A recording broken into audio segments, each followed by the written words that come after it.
Hey class, good afternoon. Well, spring break's over, you can tell. So every Monday when I used to teach sculpture first period, my students would come dragging in, after the weekend. They were super tired.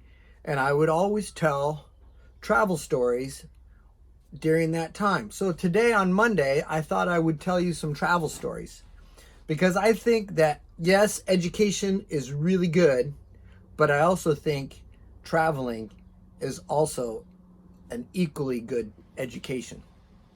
So I want to start off with a story about a surf trip that I took with my dad down to Mexico. Mexico is always a good place for adventure. And I always like to put things a little bit in context, just so you can imagine how old I was and what the time was. So this is back in 1996.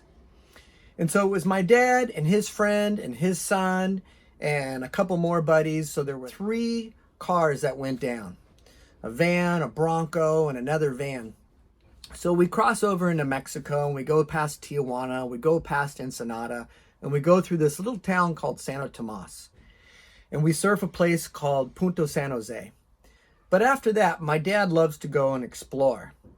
So we went south of there, bobbing down these roads, and we come across this gate.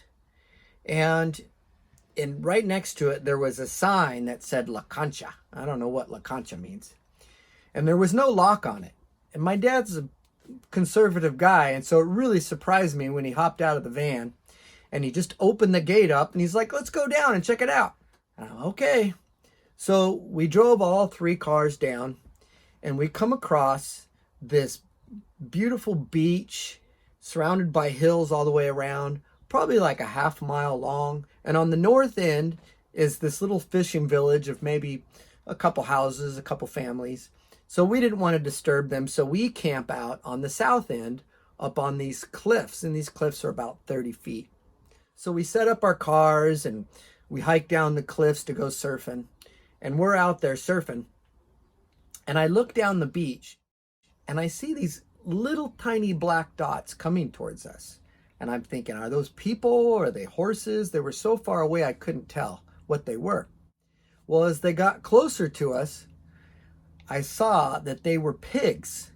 They were farm pigs that escaped from the little fishing village. And they were in about ankle deep surf and they were chewing on seaweed. And there was Mama Pig and Papa Pig and they had a yellow rope going between them. And behind them were 3 little baby piglets. I'm like, this is something you just don't see in the United States. And sure enough, after they passed through, you see this big old black pig. He looked like a 55-gallon drum, just this huge, big pig. And I called him Grandpa Pig. So I don't think much of it. And I'm the first one to come in after a couple hours of surfing. And I go up to our camp and I see Mama Pig and Papa Pig rummaging through our camp. And I get out of here. And they come through the camp with their yellow rope and knocking over chairs and igloos. Well, the last thing they did is they hooked onto one of my dad's surfboard leashes and they start dragging my dad's surfboard. Well, I grabbed the surfboard and I'm holding it up like I'm fishing for pigs, yank the leash away from their rope. And then they go about 100 feet away and there's this trash pit and they start just rummaging through that trash pit. Well, as the evening goes on, I don't think much of it and everyone's ready to go to bed. I'm the only one that is sleeping outside and I'm sleeping on a cot. Everybody else is sleeping in the vans. So I put my cot right up next to the van, just as a little added protection from who knows what. Well, sure enough, at about almost midnight, I get up and I could hear this,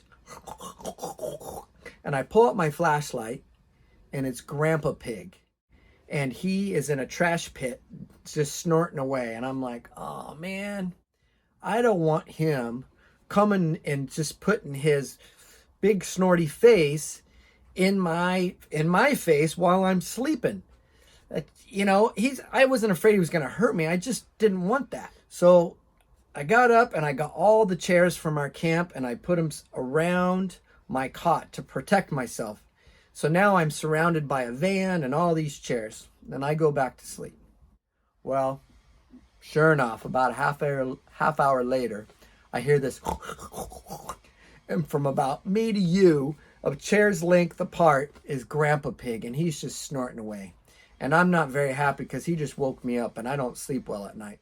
So I pull out my flashlight and I flash it in his eyes, and I'm like it's a sword. Get out of here, Pig! Get out of here!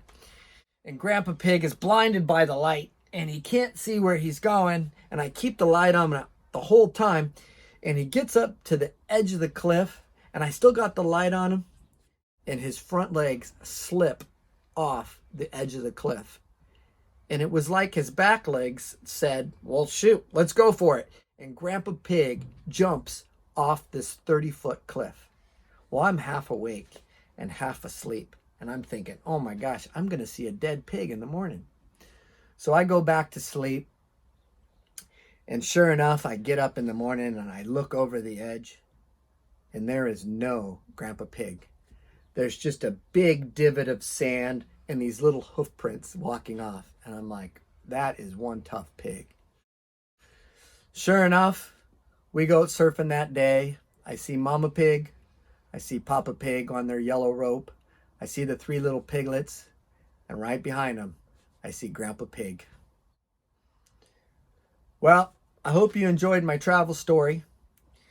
Meanwhile, stay strong, make something, and we'll get through this.